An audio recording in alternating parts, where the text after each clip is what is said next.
having lost my husband. I was living alone. Approaching, my son and his wife pressured me to live with them, and I casually agreed. However, they dumped all the household chores on me, didn't look after their son, Ethan, and wouldn't contribute to the household expenses. Then one day, after leaving Ethan in their care to attend my nephew's wedding, I came home to find Ethan collapsed in a hot room. Fortunately, Ethan was okay, but I was furious and called my eldest son. Like, Mark, where the hell are you two? We're on vacation. I was speechless at their cheerful response. He's always underfoot, always crying. Atween, we're being such good kids, aren't we? Letting you live with your grandson and even letting you take care of him. You should be more grateful, don't you think? That's right. I clenched my fist at Jessica's smug comment. Looking at Ethan's sweet sleeping face, I made a vow. Mark, Jessica, just wait and see. My name is Corinne, a 55-year-old housewife. I was devastated last year by the death of my husband, who is 10 years my senior, due to illness. Even though we had an age gap, we were very close. Let's watch movies or go to museums together once I retire. But that dream never came true. I felt lost thinking about how to spend the second half of my life alone. That's when Mark called me with the suggestion to live together. However, I wasn't overjoyed. Bismarck, during his teens, was busy dating multiple girls and not focusing on his studies, leading to constant arguments with my strict husband. After high school, he declared he was going to live with his girlfriend and left home, cutting off all contact. Even when my husband was in the terminal stage of cancer, we couldn't get in touch with him. He only made it to the wake thanks to a call from a close nephew. Sure. I was naturally cautious when Mark called after such a long time. Mom, it's been a while. You doing okay even without Dad around, I guess? Must be lonely living all by yourself, right? If we live with you, it'll be more lively. It might distract you a bit. Why? Didn't I mention it at the funeral? That I got married with my girlfriend. I didn't hear that. At my husband's funeral once the service was over.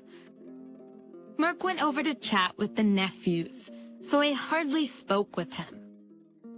Her name's Jessica. She couldn't come last time because Ethan had a fever. I couldn't believe that the mischievous Mark I knew was now a father. I felt quite moved. I'll bring my son along, so why not live together? His casual tone struck me as odd. You must be feeling lonely living by yourself, right?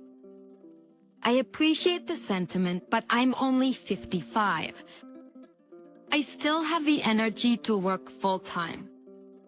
If you live with us, Jessica can help you with the household chores. I did find that appealing. That's despite feeling young at heart. I'm still 55. I can feel my energy waning day by day. We can try it out at first. If it doesn't work, we can stop living together. Well, maybe we could give it a try. Next, on the other side of the call, I could hear a woman's excited voice. It seems to be Jessica, Mark's wife. Oh, mother-in-law? Hi there, it's Jessica. Jessica, taking over the call, greeted me in a sweet voice. We're moving in tomorrow. So glad. It's our apartment lease ends this month. Wait, tomorrow? Alright then, see you. She hung up abruptly, caught off guard by this sudden turn of events. I murmured to myself while holding my cell phone. Well, if it doesn't work out, we can always stop living together. I do want to see my grandson. But this turned out to be the beginning of several challenges. Our twins, once we started living together, I was taken aback by the selfishness of my son and his wife. I had assumed Mark, with a wife and child, would be responsibly employed, but he was job hopping. He had a string of excuses like, the work environment doesn't suit me, or the new guy's too arrogant, and had switched jobs 8 times in just 4 years of marriage. But to think that Jessica supports Mark, and yet she's been a stay-at-home mother simply because she finds working a hassle. Even after moving in with me, she seems to just laze around all day, watching TV or playing on her phone. Since I work full-time, I thought it'd be helpful if she could pitch in with some chores, so I asked Jessica for help. But even though she agreed in a heartbeat, when I come home, dishes were still left in the sink, and the bathtub still had water in it. Even if there's a sudden downpour, the laundry isn't brought in and is left outside to become damp. When I pointed this out, Jessica got defensive. I wasn't just playing around. I'm busy taking care of a 2-year-old.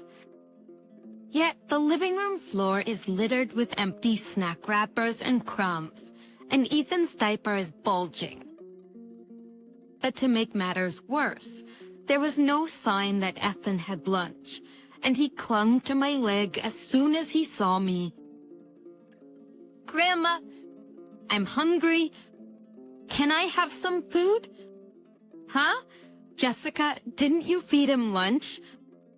Well, there's no frozen rice or instant curry.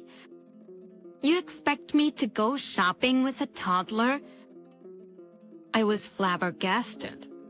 The supermarket is just a 5-minute walk away. There was an empty cup noodle container in the sink. She must have eaten that herself. What kind of parent does that? I was furious. But from then on, I started preparing sandwiches and other lunches that Ethan could eat before I left for work. I reported this to Mark, but he's head over heels for Jessica, so he just chuckled and took her side. Mom, Jessica is tired too. Taking care of a 2-year-old ain't easy, you know? He's come to think of it. I've never seen you change Ethan's diaper or play with him. I'm always the one giving him baths. I always appreciate everything you do. Mom, despite their usual negligence, when my son and his wife were annoyed, they would scold Ethan. You made me forget to save my game. Didn't I tell you to stay quiet in bed? Why are you getting up? I'm watching my show. But when they yelled and Ethan started crying, they would glare and shout. Quiet down, for execrates he each time. I would wipe away Ethan's tears and smile gently at him. Granny will read you a storybook. I'll stay with you till you fall asleep. Okay. As time passed, whenever I was about to leave for work, Ethan would look at me with a sad face and seemed to prefer staying by my side more than with his parents. He's not a cute kid at all. And Mark and Jessica became more irritated by this. One day, I received an invitation to my nephew's wedding. one of my younger sisters. Susan is having a wedding. I couldn't take 2-year-old Ethan with me, so I asked Mark to babysit. Surprisingly, he agreed right away. I've got work till noon, so I can't attend. Jessica and I will watch Ethan at home. Say hi to Aunt Susan for me. When I called Susan, she sounded disappointed. Well, work is work. Can you make it, sis? Yes, let's grab a coffee afterward. That's the day before the wedding. I reminded Jessica, after the ceremony, I'm gonna stop by a cafe with my sister, so I'll be back in the evening. Here's some money to buy lunch. As I handed Jessica a $100 bill while she was lounging on the couch, she quickly put aside the ticket she was gazing, her eyes lighting up. Okay, thank you. It seemed strange to me, a grandmother having to ask my daughter-in-law to look after my grandson. Nonetheless, I headed to the wedding. The newlyweds looked so fresh and happy, and I felt blessed by their happiness. However, while at the cafe with Susan, as we chatted about our children, I had an uneasy feeling. I soon realized the cause of my unease. Last night, what Jessica hastily hid was 2 airplane tickets. Or to were they planning to leave, abandoning little Ethan? I finished my tea, told Susan I'll call again, and hurried home. Upon opening the front door, the house was eerily quiet, Mark, and Jessica's usual sneakers were lined up in the entrance alongside Ethan's tiny shoes. I took off my heels and looking down the hall, Susan noticed the living room door wide open.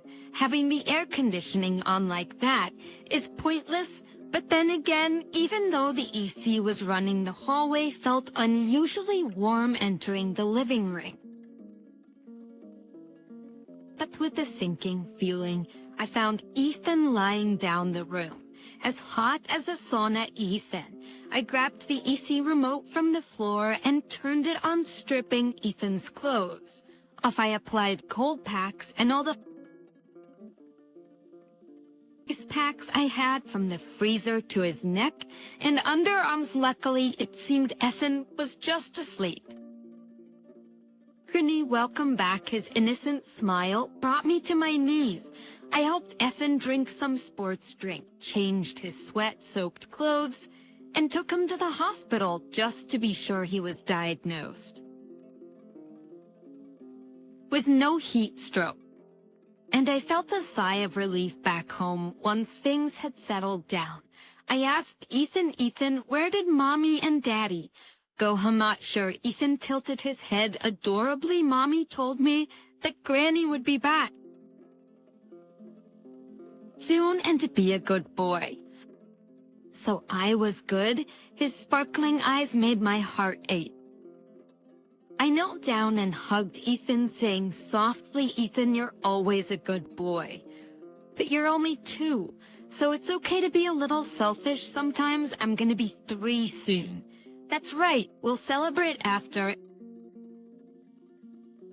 Giving Ethan a bath and putting him to bed, I called Mark, struggling to keep my irritation in check. What's wrong, Mom? Without missing a beat, I yelled at Mark. Are you out of your mind, leaving a 2-year-old home alone? He was drenched in sweat and passed out. I had the AC on. He must have messed with the button and turned it off. Mark didn't even seem to be concerned about Ethan's condition. Makes me wonder if he's really a father. So where the hell are you? 2 now, we're on a trip. Jessica chimed in cheerfully, leaving me speechless. Excuse me, we're in Guam. The blue ocean and white sandy beaches are so beautiful we never had our honeymoon figured, Ethan. This would be okay till evening. He gets in the way, always crying. Speaking of which, we've been pretty darn good. Haven't we letting you live with your grandson and even having you care for him? Could be a bit more grateful if you ask me. That's right, they're irresponsible. Remarks made me clench my fists. You do know Ethan's birthday is in 4 days. You'll be back by then. Right. About that, just buy him a toy or a cake or something. We'll be back over the weekend. Ein Orte tipped me. I'll do that. Thanks, take care. After hanging up, I quietly made my way to the bedroom. Opening the door, I saw Ethan sound asleep, cuddling his teddy bear. Looking at his angelic face, I made a vow. Elsie, I just can't forgive your parents. I'll make sure they pay. Learned? Jessica, just you wait and see. What kind of punishment should I impose on these two, so oblivious to their roles as parents? After a restless night fueled by anger, I called my workplace the next morning and took 5 days off. I needed to efficiently get things done before my son and his wife returned. I searched online for several realtors, and by the afternoon, an agent came over to appraise the house. First of though 20 years old, we renovated the bathrooms 5 years ago. Located on the southeast corner with a yard and parking space, and just a 5-minute drive to the train station. Given the favorable conditions, every company gave us a good offer. As we desperately paid off the loan taken out under my husband's name with both of us working, and right after we finished paying it, my husband passed away. My son and his wife moved in and dumped their child and house chores on me, acting as if they owned the place. I'm sure they'll kick me out when I get old and take over this house. It's a house that I love with memories of my husband, but it'd be better to sell it to a complete stranger than let those two ruin it. Just while waiting for a buyer for the house, I decided to get the locks changed. They said they could do it right away, and shortly after I called, the locksmith arrived and had everything done in 2 hours. I couldn't help but chuckle, imagining my son and his wife panicking outside, unable to get in. I called Susan and told her everything, and she was livid on the other end of the phone. Listen, I hate to ask, but can Ethan and I stay with you until we find a place? Of course, we'll pitch in for food and utilities. Why are you being so formal? Just bring Ethan over to my place. I've been divorced and my husband's gone. My son's moved out after getting married. I've got plenty of space. Yes, sorry it's so sudden. Thank you. I was genuinely grateful for Susan's kindness. The problem was Ethan. After Ethan woke up from his nap, I prepared a slice of watermelon and a tablet for him to watch some cartoons and casually asked him, "Hey, what's up? How'd you feel about living with Grandma at Aunt Susan's?" Ethan, wide-eyed, took a moment before responding. "I won't see Mommy and Daddy anymore. You can see them whenever you want. Opening to the Berg Trail. We just won't live with them." "Okay then, that's fine." Ethan agreed, more easily than I expected. "You'll be with me, right, Grandma?" "Of course, sweetheart." Ethan beamed at me, and resumed his cartoon as if nothing had happened. I quietly sighed in relief. I wasn't sure how much Ethan understood about the situation, but he might have sensed his parents' neglect. A fresh wave of anger rose in me towards my son and his wife for making a 2-year-old go through this. Afterwards, I contacted a moving company for an estimate, packed our belongings and furniture, and moved to Susan's house. With Susan's help, I finished unpacking. Once everything was in order, we celebrated Ethan's 3rd birthday. We decorated with origami and dollar store items, and celebrated with a homemade cake and chicken fried rice. It was a simple celebration, but Ethan's eyes sparkled with joy. Wow, Grandma. Aunt Susan, thank you. Oh, Ethan. I know you love trains but didn't have any. Hope you like this one. When Susan and I handed over a train track set, Ethan jumped for joy and immediately started assembling it. Sis, do you think he's never received a gift before? Whispering Susan made me frown. At the storybooks and toys I gave him for his birthday and Christmas are nowhere to be found. Maybe Mark and Jessica sold them online. The only items Ethan brought with him when he moved were a sandbox set, some clothes, a teddy bear, and a few storybooks. It seemed too little for his age. While Ethan and I were connecting tunnels and bridges, I got a call from Mark. I ignored the ring for a while and then moved to the next room to answer it. Mark's voice sounded almost cheerful. Mom, what's going on? My key doesn't work. You changed the locks. You're so sly. Jessica also shouted on the phone. Open the door now.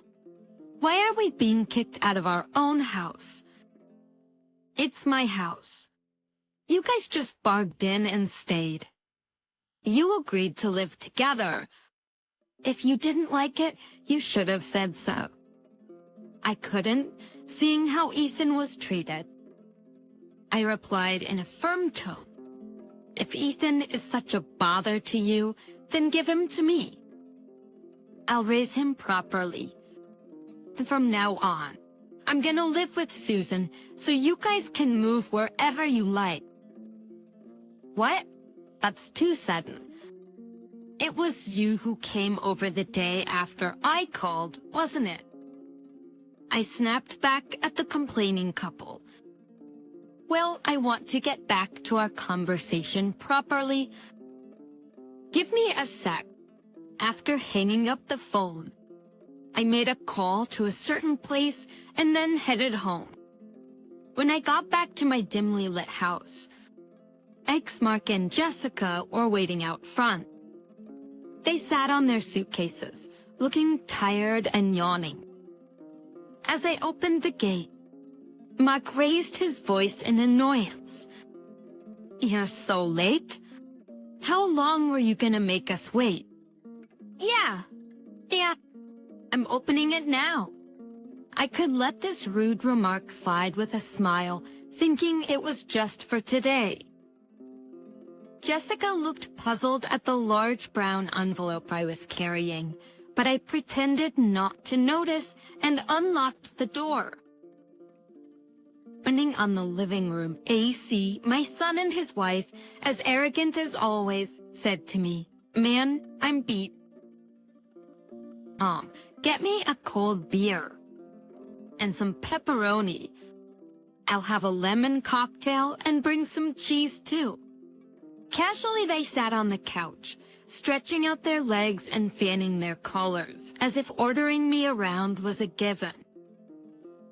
Even when I brought them their drinks along with my iced tea, they popped open their cans without a word of thanks. By the way, you mentioned selling this house earlier. I didn't hear anything about it. I replied calmly to Mark's irritated tone. I own this place. I can do whatever I want. Come on, normally you'd consult with the people living with you. Kicking us out just like that. That's not cool, mother-in-law. Don't need lectures from someone who leaves a 2-year-old behind to go on vacation. My son and his wife went silent, their faces darkening. How can a parent do such a thing? Oh, I guess it's not a big deal for you. What? What's that supposed to mean? You're not Ethan's real dad, right? Jessica froze. Mark glared at me. What the hell are you talking about?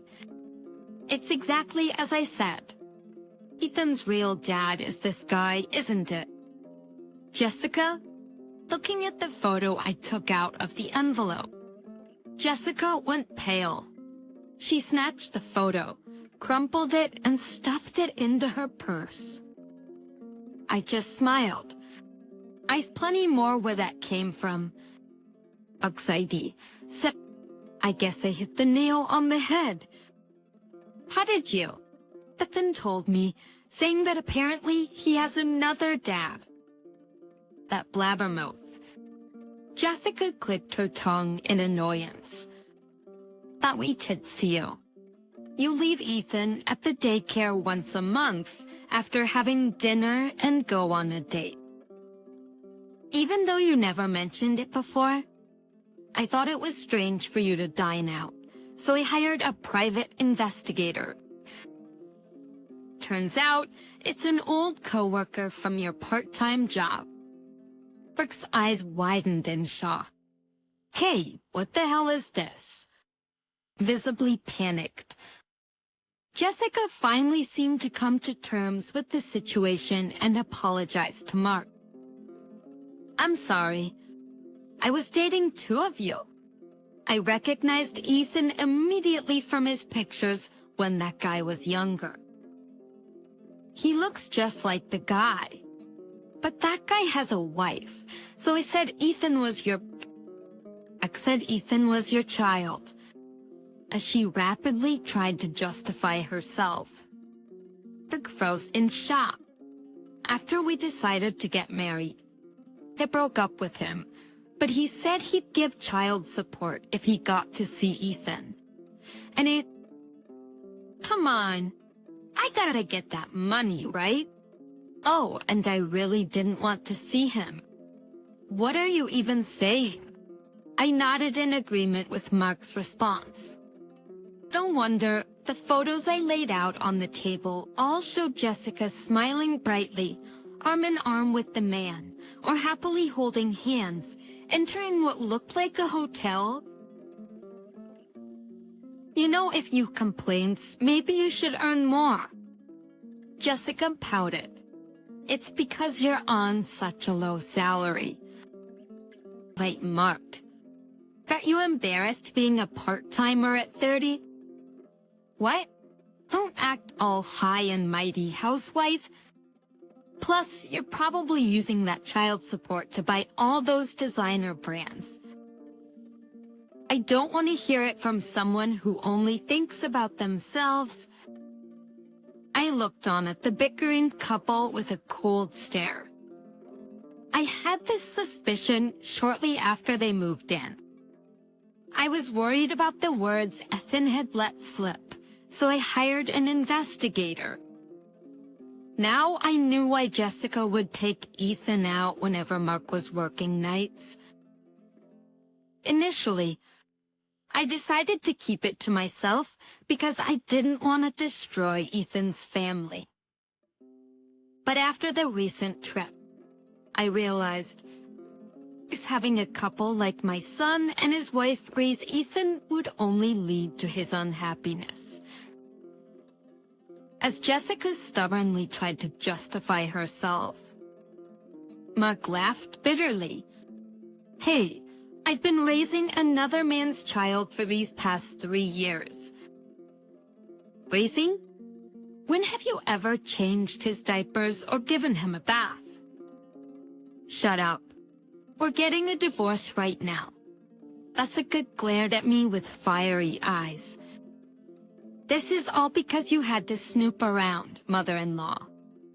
If you'd kept quiet, none of this would have come to light. Were you planning to hide it if no one found out? You're such a terrible woman. Mark yelled at Jessica. You just wanted to take it easy, didn't you? Deciding to live together to save on expenses, and then dumping all the housework and childcare on my mom. Must be nice to just laze around all day.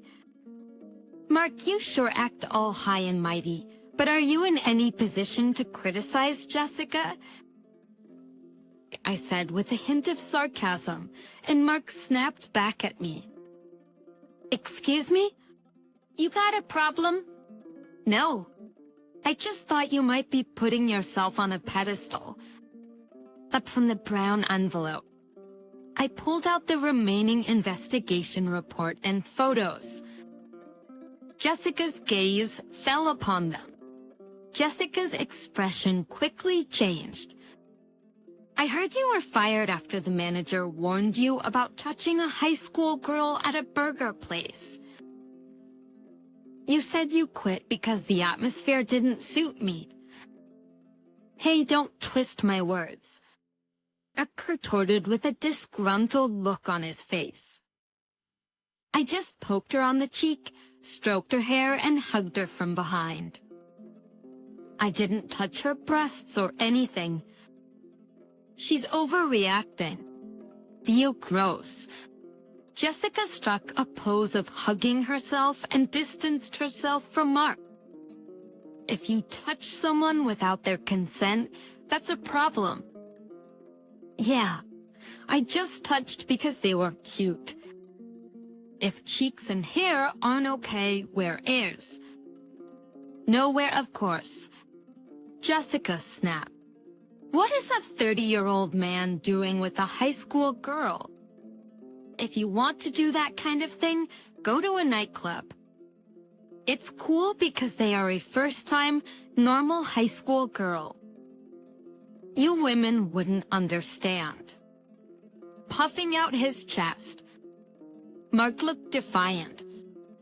I held my forehead and took a deep sigh.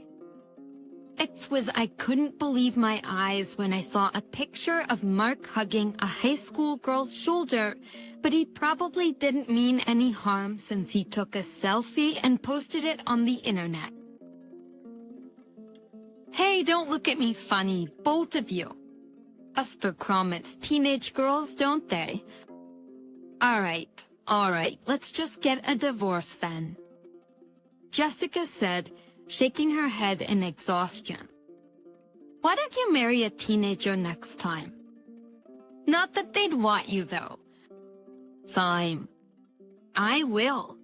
If we're done here, please gather your belongings. Let's decide on your next move as soon as possible. Until then, I'll allow you to store your stuff here. I pulled out some leftover cardboard boxes from a recent move and placed them in front of my son and his wife. Without a word, Jessica began to methodically pack her clothes and bags into the boxes. Mark, grumbling all the while, started to pack as well. But once they seemed to have everything in order, I made a call on my cell. Sorry to keep you waiting. Please come in. Soon the front door opened, revealing two men in button-down shirts. My son and his wife, looking bewildered, were shown police badges. You're Mark Smith and Jessica Smith, correct? We've received a report of child abandonment. You're under arrest. The officer sternly questioned them. You two went on a trip to Guam until yesterday, leaving your 2-year-old son at home, correct? Yes, but seriously? We're getting arrested for that. We just went on a little honeymoon trip. We'll discuss this at the station. Of course, I was the one who reported them. A few days in jail might make them reflect on their actions.